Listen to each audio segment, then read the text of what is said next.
Charter member మరియు trust chairman Nataraj గారు వేదికను అలంకరించాల్సిందిగా విజ్ఞప్తి. అలాగే మా చీఫ్ గెస్ట్ లేరు ఈరోజు, మా చీఫ్ గెస్ట్ మా పీడీజీ రాధాకృష్ణ గారు. లయన్స్ క్లబ్ ఆఫ్ జడ్చర్ల తరఫు నుంచి ఇచ్చేసిన ప్రతి ఒక్కరికి కూడా శుభాభినందనలు తెలియజేస్తూ, మరి శాస్త్రంలో ఒకటి ఉంది, పరోపకారాయ ఫలంతి వృక్ష.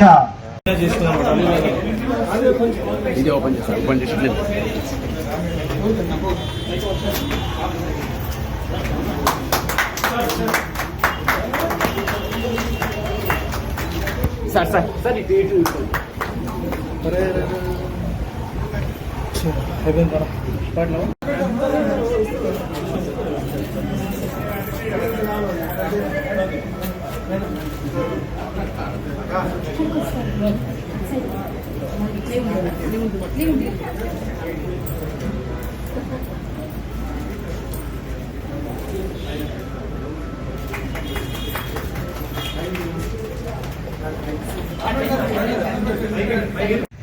ఆ డబుల్ బెడ్రూమ్ అందరినీ కావాలని కబ్జాలు చేయించినాం.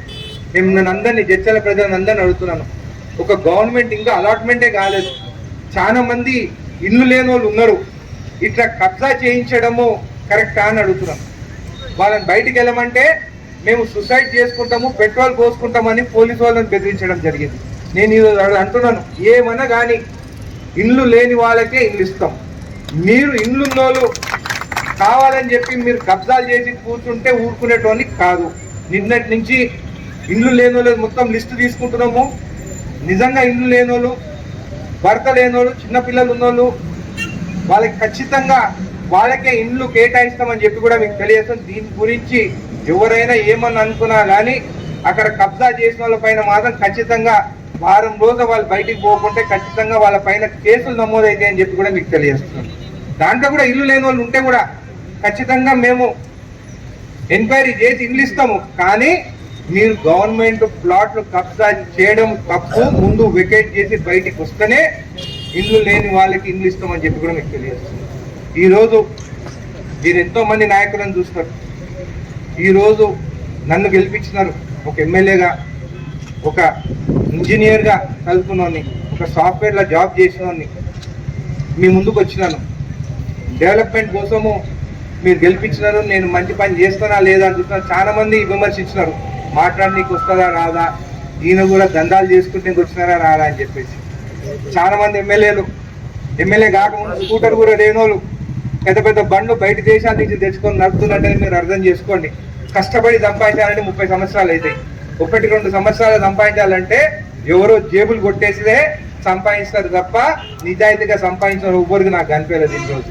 అందుకని మీరు ఆలోచించండి, అభివృద్ధి కావాలన్నా లేకుంటే కబ్జాలు చేసేటోడు, లంచాలు తీసుకునేటోడు కావాలని ఆలోచించండి.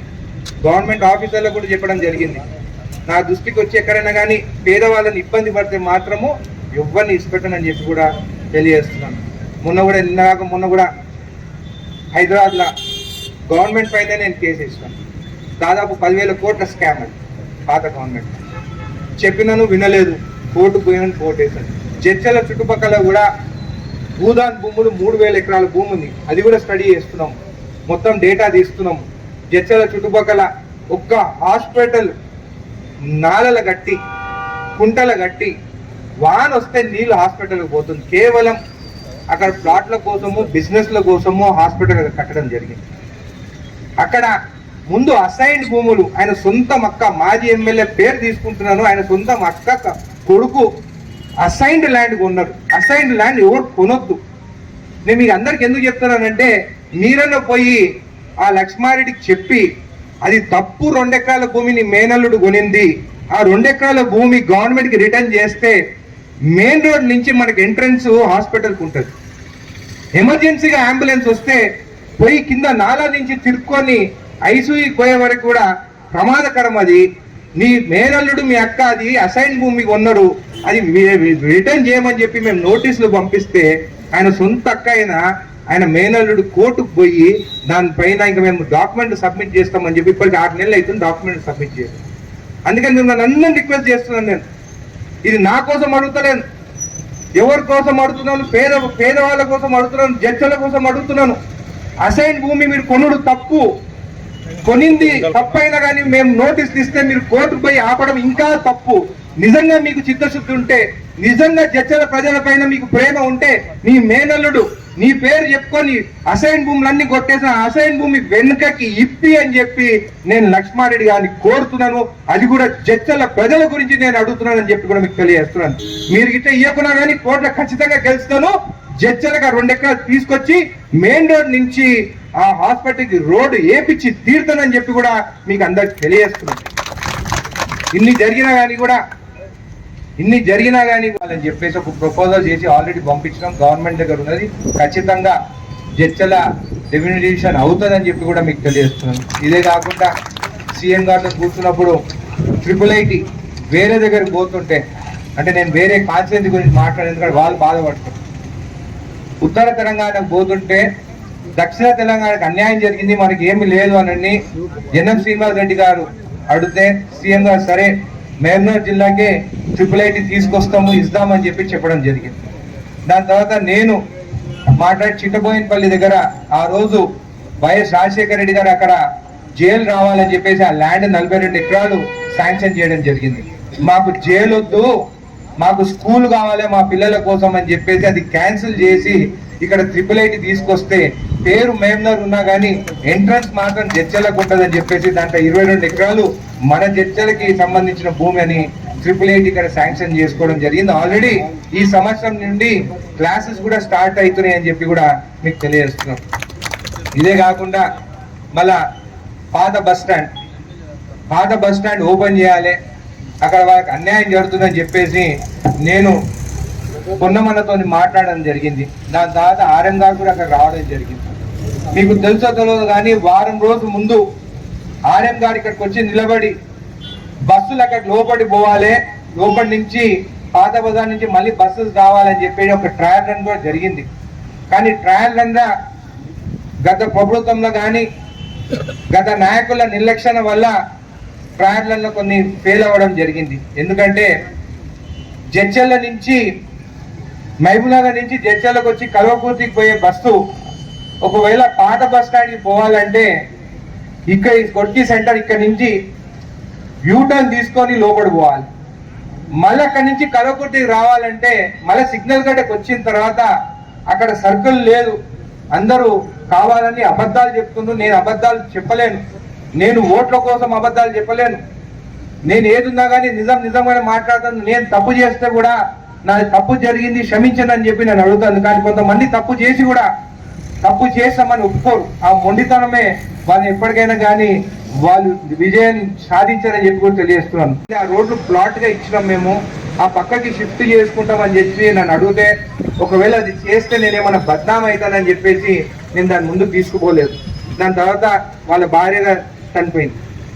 దాని తర్వాత బాధతో ఫోన్ చేసినాడు, అప్పుడు కూడా నేను రెస్పాండ్ చేయలేకపోయినాను, ఎందుకంటే ఇది ఆల్రెడీ డొనేట్ చేశాను.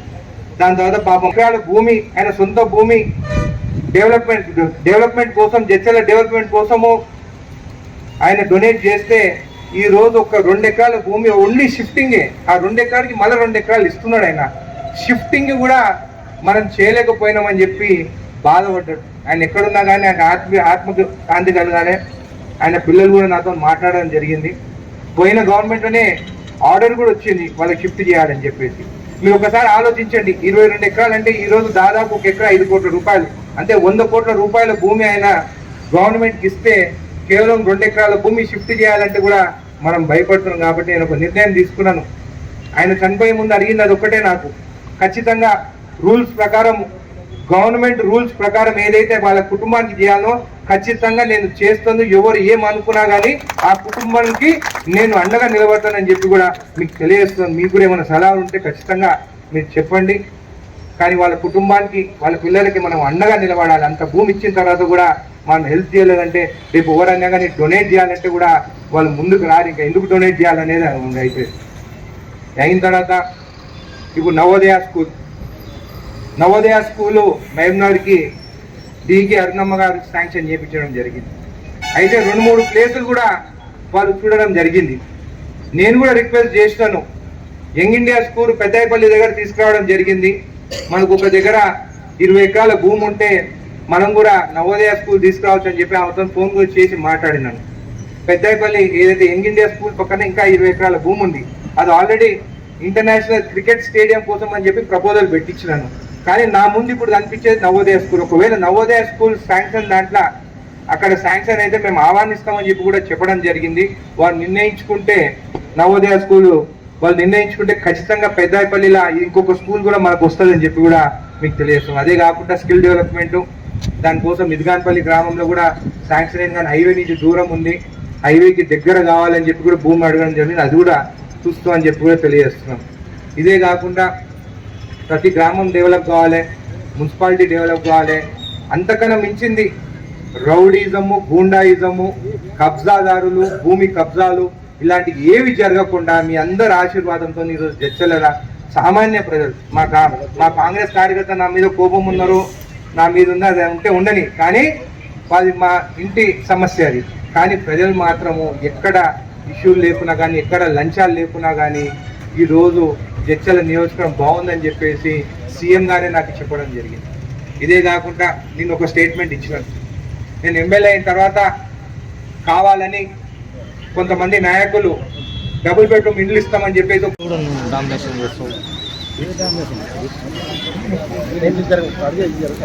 నాకు కెమెరా రాదా, నాకు స్కిల్స్ ఉంటుంది కదా, అందుకే సార్